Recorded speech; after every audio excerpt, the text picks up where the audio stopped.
Ye managed to trouser $25 million in the space of 24 hours, which, if you do the maths, is something like, well, it's a lot. Nike decided to shake up their leadership formation in response to a lot of their signature product sitting on shelves at the moment. We've also got some new Travis Scott sneakers to talk about, and some new looks at some pretty exciting upcoming sneakers. Welcome, my friends, to this week's Sneaker News Recap. So let's start off by looking back at this week's biggest sneaker releases. There were some Taylor Jordan 1s, who cares? Everybody was pretty much focused on the Yeezy restocks that went down this week. How did you guys go? Did you guys manage to come up on any of these? Feel free to let me know. It was a proper throwback. It felt like the sneaker game a few years ago with the release of these 350s, especially ones like the Pirate Blacks. It had some proper nostalgia to it, and I did see a lot of people out there getting W's. This is obviously great news for Adidas as they try to claw back some of the losses they've sustained after the Yeezy breakup. According to the figures, something in the region of 682,000 pairs of Yeezys released, $170 million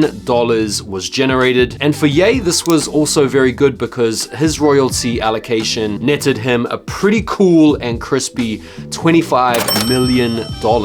There are still 2 more releases left, and so if you didn't manage to come up on this round, or if you weren't enticed by any of these colorways, there are still some releases left, including some new Yeezys that we haven't yet seen before, apparently. Make sure you guys are subscribed and following me over on IG so I can keep you guys updated. Staying with Adidas and Ye for a moment, this week a New York judge overturned Adidas's request to put a freeze on $75 million of Yeezy money. This is obviously a dub for Ye and a micro L for Adidas, who I feel like are looking to keep this money frozen as they continue on in their disputes with Ye. Let's not forget Adidas are currently being sued by their own shareholders over the bust up. Adidas are going through this brand identity revamp. They've obviously got this huge hole that needs to be filled with the loss of Yeezy products moving forward. I feel like they're going to be putting a lot of emphasis on this upcoming Fear of God Athletics collab. We've seen some more images of the Attitude Lows. We have a couple of colorways here in these gray tones that I feel like could be a big hit. Basketball sneakers are also pretty cool looking as well. We've had a few different looks at these, and no doubt people are going to be looking forward to the apparel and the accessories line, but from a sneaker standpoint,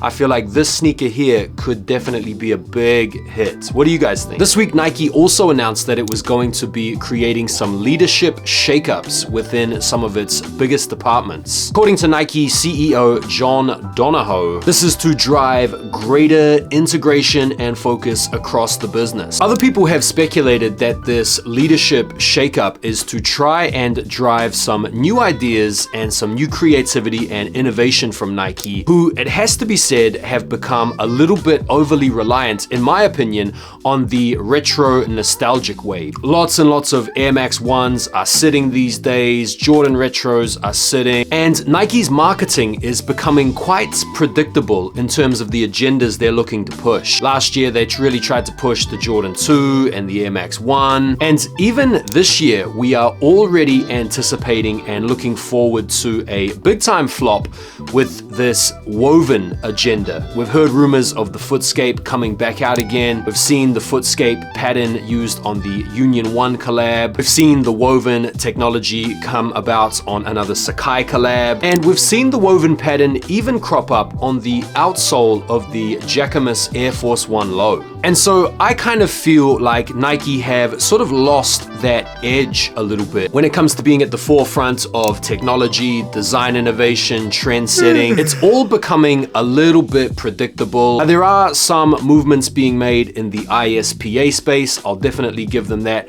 But generally speaking, it kind of feels like the only new shoes we're getting from Nike are old ones. What do you guys think about that? You guys might have seen this story floating around this week from the website Sheen or Sheen, where they have flagrantly and unapologetically put out some carbon copies of some of the most famous sneakers out there, including these Jumpmanless Air Jordan 11s, some $15 Yeezy foam runners, even the big red boots are on here. And the big question is, how are they going to get away with this? Other people have suggested that the price of these Sheen Jordans brings into focus the true cost and value of these sneakers that a lot of us are paying a lot of money on the retail market for, and even more on the resale market for. What are you guys' thoughts on these Sheen Jordans? Are you guys going to cop, or do you guys think these are going to be stopped by Nike in that? Let me know. We've got some more Travis Scott sneakers to talk about. The first pair are these sort of wheat or light brown colored pair that he was seen wearing whilst performing at a concert in Amsterdam. People are wondering if this is maybe a different colorway to the same pair that we saw him wearing in Cannes, which was a pair of maybe low top Jordans, or is this another completely different sneaker that might be part of his very own signature line? It's kind of hard to go off these pictures. The cameraman did an unbelievably poor job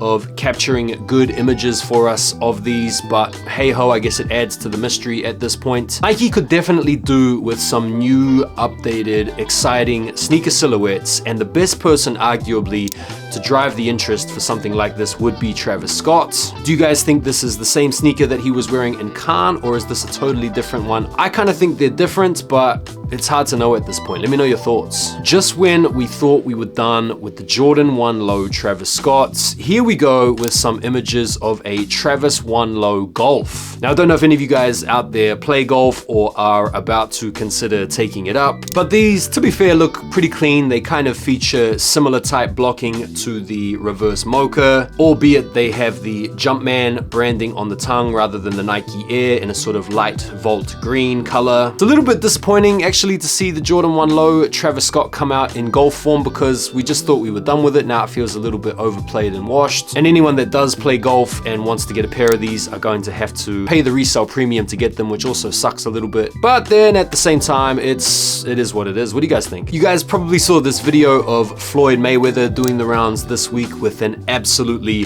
sky-high stack of fresh, crispy, white Air Force Ones or Uptowns or G-Nikes, whatever you want to call them. And it begs the question, what is the sneaker that you guys would choose if you could only have one sneaker silhouette to wear for, let's say, the rest of your life? I'll go first. I would just have an endless run of Air Jordan 3 White Cements. White Cement 3s are classic, comfy, easy to wear with almost every outfit, and are just about as timeless as you could get. Let me know what pair you guys would pick in the comments. I'd be interested to know. Right, so we've got some exciting new looks of some new sneakers and some updated images. So we'll go through these one at a time. I want to start off with these, the Air Jordan 4 Olive Craft.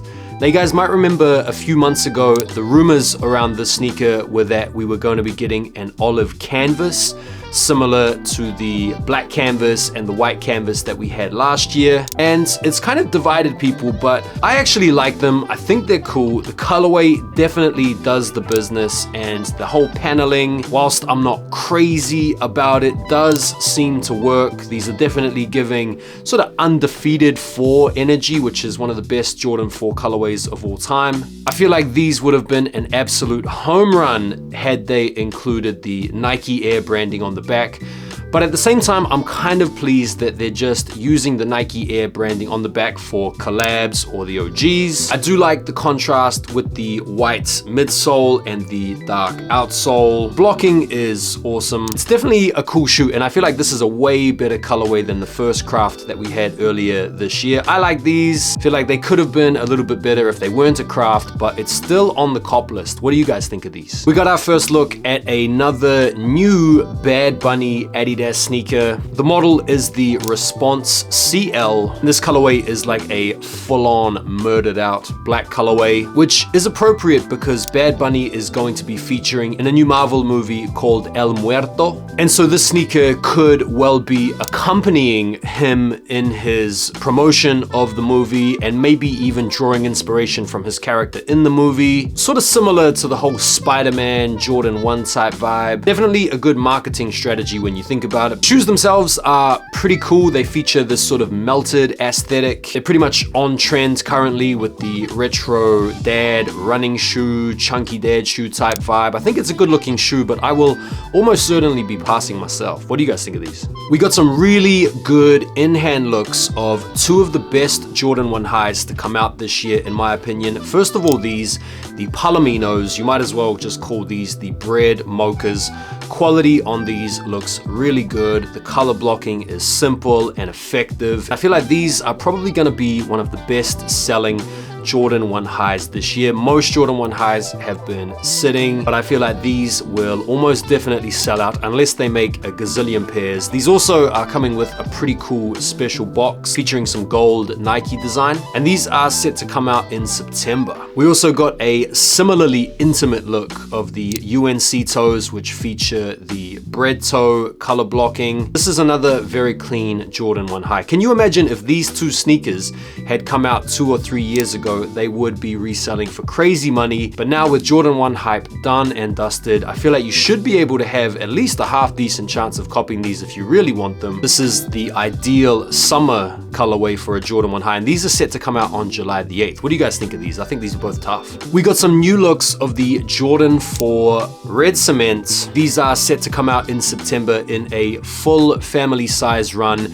And I feel like this Jordan 4 is a bit of a miss. I do like a white cement colorway. It's like my favorite of all time, but the red just feels a little bit cheesy, a little bit tacky. This colorway, in my opinion, should have just been kept for preschool and kids, maybe GS. What do you guys think of these? Am I being a little bit too harsh here, or do you feel like this is a legit preschool, kids school type colorway? Let me know. Some exciting updates with regard to one of the sneakers that I personally am looking forward to the most. It's the Air Jordan 11 DMP. These are set to release on December the 9th, and I've always wanted a pair of DMPs. And the latest update is that these aren't going to be releasing with the traditional Air Jordan 11 mesh on the upper. No, these are going to be coming out featuring a premium tumbled leather. Now, some purists out there might be a little bit aggrieved that it's not coming out in the original form. It's not even coming out in a traditional Air Jordan 11 form, but I personally mess with the changes. I actually think it's doubly good because it means that if you still have a pair of the original DMP 11s, that shoe is going to be able to continue to be unique and special, given it's a completely different material to the retro we're able to look forward to here. So I'm happy with the updates. I'm in the market for these. I'm looking forward to this release. Can't wait. What do you guys think?